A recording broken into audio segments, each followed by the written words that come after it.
I would like to welcome Tenzin Wangyal Rinpoche to our Longevity Center again.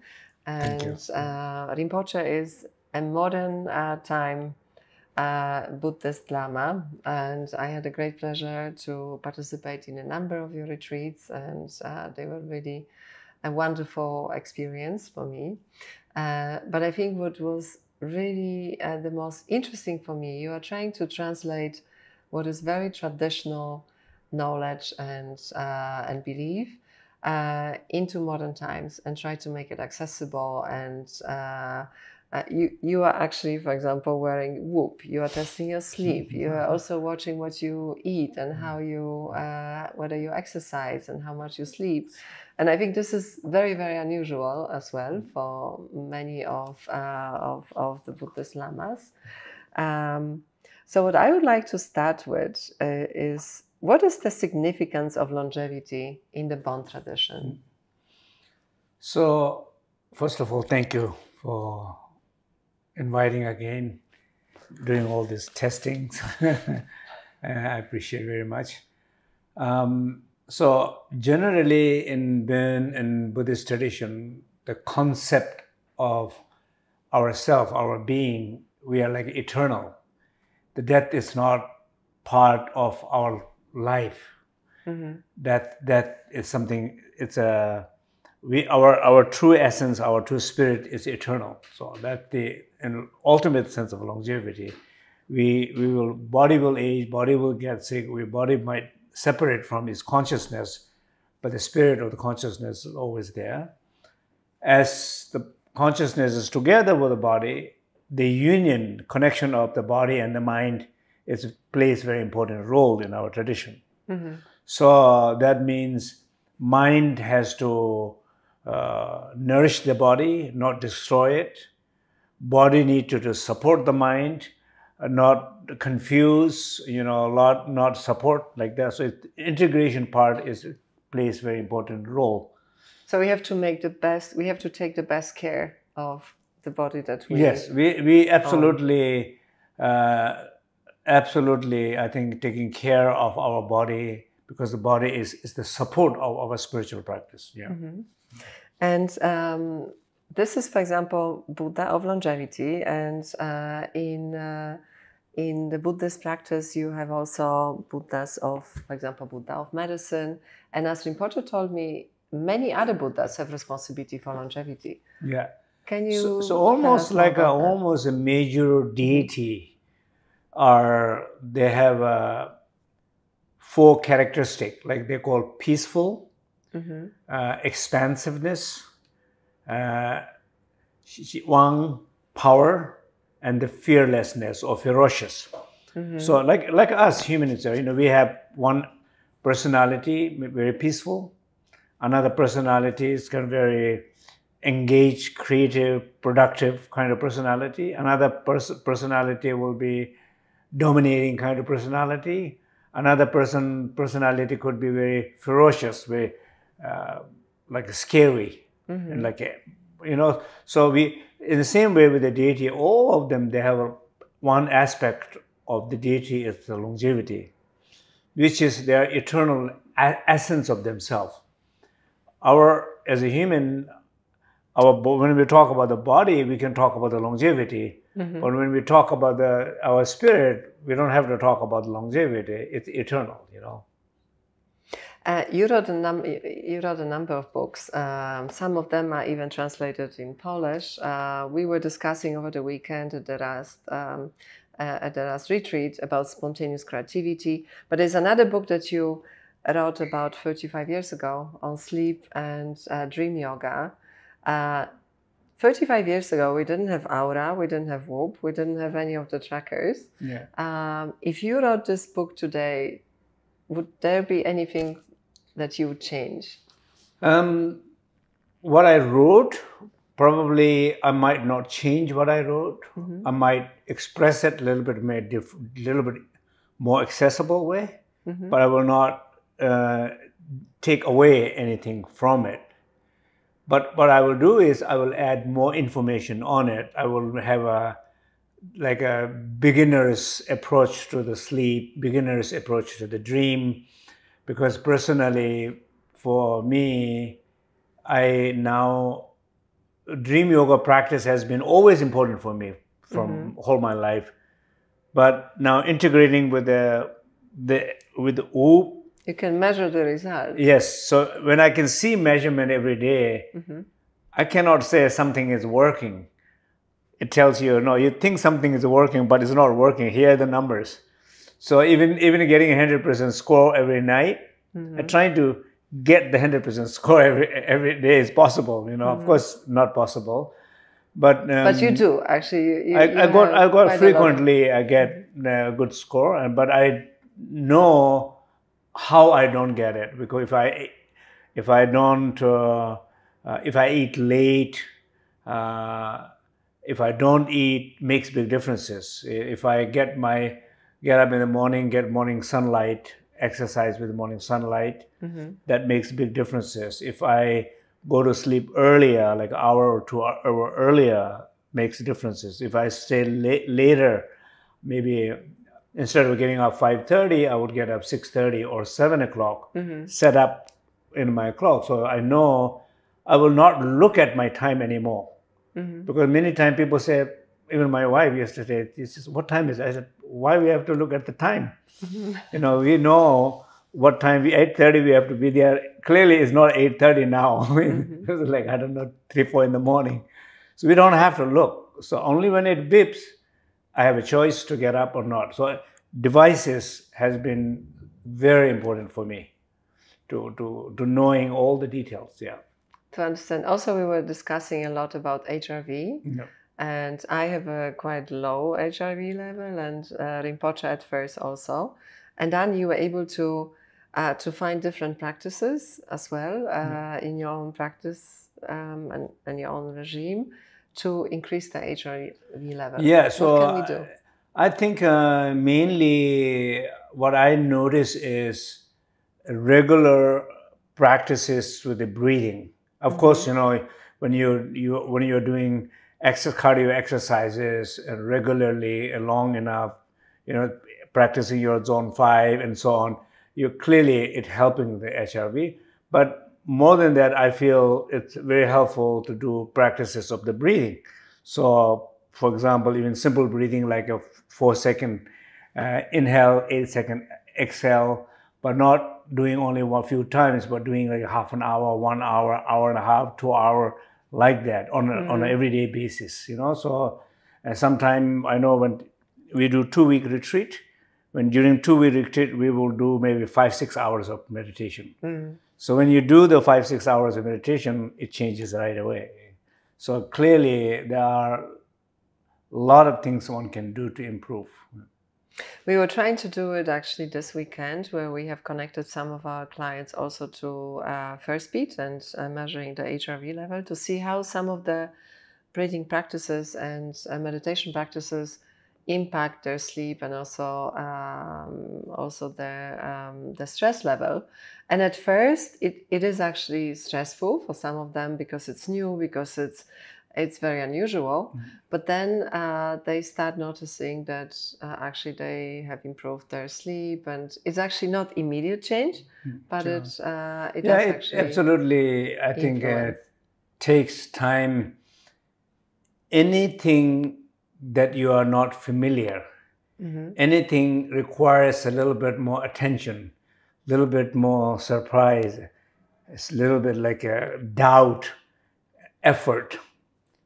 I think in the beginning, always it interferes. You know, because it's new. It's like getting stressed out, trying to relax. Yes, seeing how much your stress is changing is very stressful.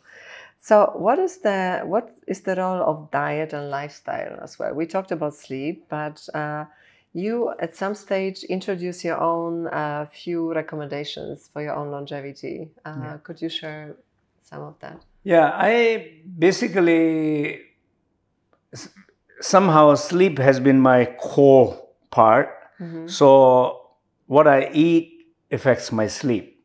So sleep has been my core part. So I have skipped most of the dinners because I know when I skip dinner, I sleep better, deeper. So then sometimes I cannot skip social family obligations. So then I try to eat, and I try to make sure I eat right amount, right kind of food, if the timing is correct, so on. So then again, that changes also. So about a month ago, I put the glucose monitor, first time in my life. That also has changed my whole perspective of food, because people always thought like a banana, eating a banana is a fruit, is a healthy, and an empty stomach, I eat one banana, my sugar was like boom, like spike. Yeah. And then I would have a big breakfast, the right kind of breakfast, with full avocado, 2 eggs, and the roasted barley flour, and some sweet potato, a big breakfast. And no spike. No spike. So and more energy. Yeah, more energy in the long run, more energy, because less spike is there, the more if you're eating right, no spike but longer energy, right? So yeah, I changed no more juice anymore for sure, but even the fruit I would not take an empty stomach, even though they are good things. Where I make sure I have something with them, So things like that. Portion of food, because sometimes people always do this mistake.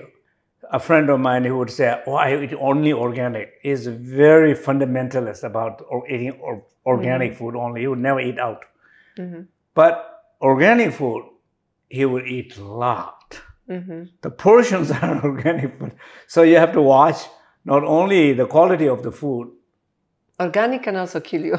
Yeah, organic, but the quantity have to watch. Yeah, and of course, clearly, I'm happy to say that last year, coming here, testing at longevity, and changing a lot of things, my results are much better this year than the last year.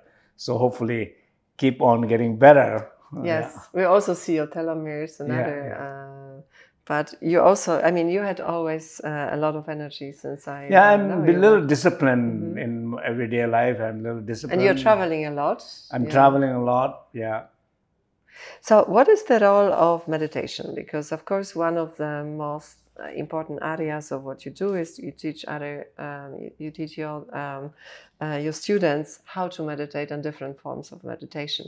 For somebody that was not exposed to meditation, how can they start? What would be the first step we could do? So first of all, I think learning to meditate, learning to do a breathing exercise, learning to handle this different situation of the life from different perspective. These are some of the basic philosophy of Buddhism and the Bön. So it's not like you have to be Buddhist to do that, or you have to convert another religion. These are principles, like eating healthy food. You don't have to be one religion follower, right? If sleeping well, you don't have to be Buddhist or Catholic or whatever. So it's the habit changes. So the meditation is, I think nowadays, everybody looks at that way.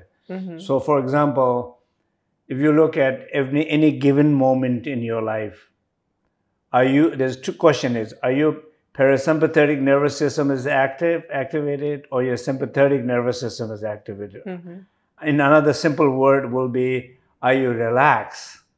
Are you agitated? So if some people, what do they move? Do you feel like it's a Friday afternoon? Do you feel like it's like a Monday morning?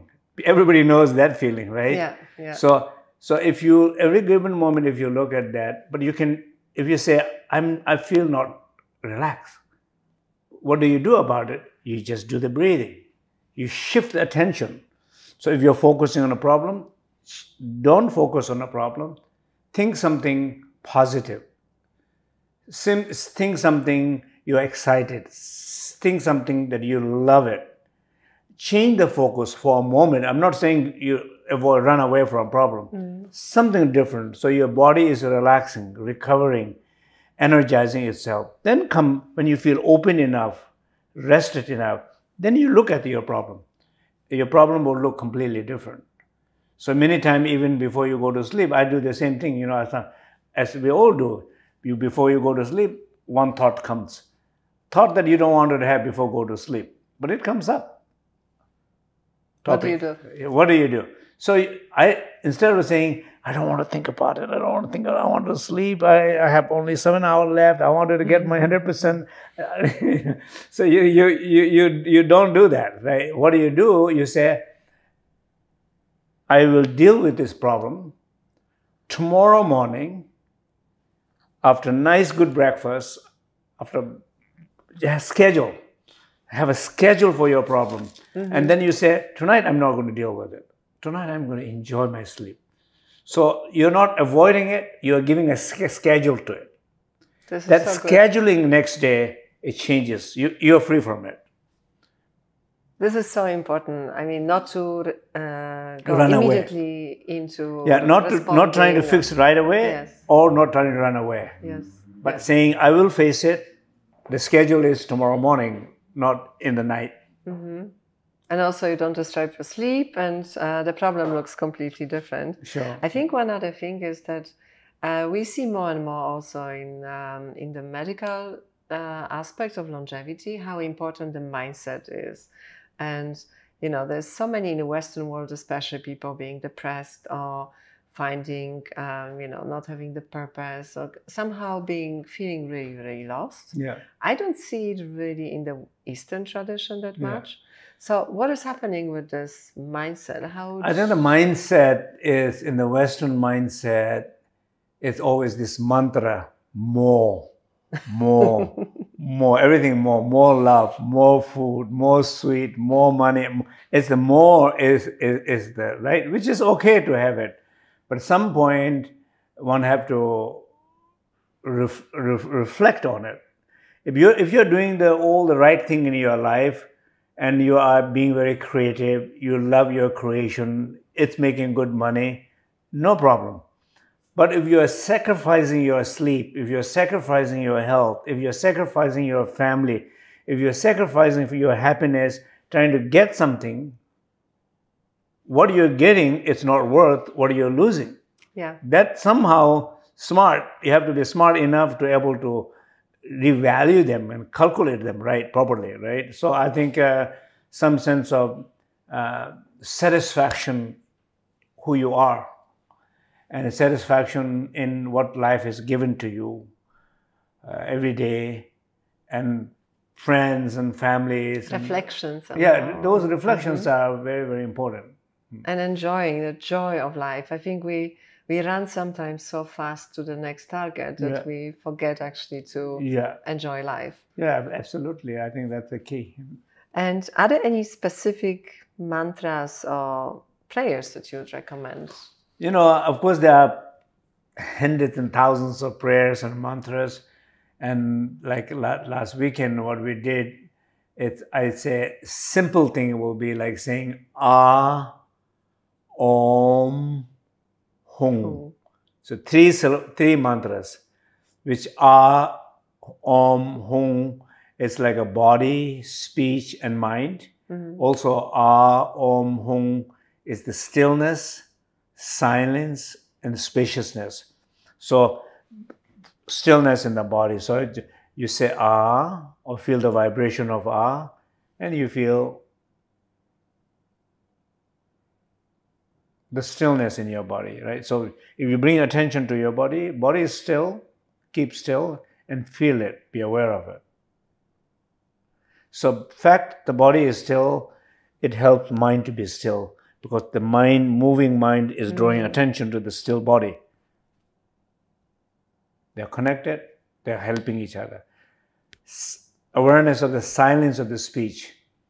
So sometimes when you go in a soundproof room, when you go in a quiet places, there's a silence there. There's no noise, but not necessarily you feel the silence. The experiencing the inner silence is different. When somebody experiences inner silence enough, outer noise will not bother. So you cannot always trying to run away from problem from outside, but you're trying to realize the solution it's within yourself. If you really feel the deep silence, the noises will not affect. If you really feel the inner stillness, all the happening in the world will not change so much. If you really feel your heart open, even story, situation, people's comment will not block your heart. So Om, Hum, stillness, silence, spaciousness. So we sing that, feel that. That's kind of very basic level of meditation, but you can really go very deep in it. Yes.